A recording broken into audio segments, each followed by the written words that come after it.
Long questions की तरफ आते हैं। मैंने आपको बताया इसका तरीक़ेकार कि इसको किस तरह हल करना है। चलते हैं, पहला क्वेश्चन हल करने की कोशिश करते हैं। Explain the source and significance of ideology, ये हमारा पहला क्वेश्चन है।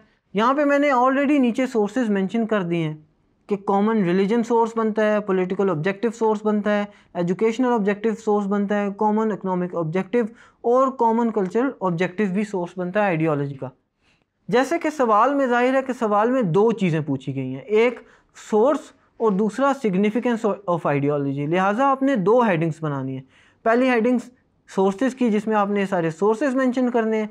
फिर आपने सिग्निफिकेंस की हेडिंग बनानी है और बताना है कि आइडियोलॉजी की क्या सिग्निफिकेंस है, इस्लामी मुआशरे में इसकी क्या सिग्निफिकेंस है। इस तरीक़ेकार से इसलिए मैं आपसे कह रहा हूँ कि पहले थोड़ा टाइम लीजिए, देखिए सवाल के अंदर क्या पूछा गया है, कितनी हेडिंग्स बनानी पड़ेंगी। इसमें ये देखिए दो तरीक़ेकार से हमें हेडिंग्स बनानी पड़ी हैं ताकि आप इसको डिटेल तरीके से अच्छे तरीके से हल कर सकें।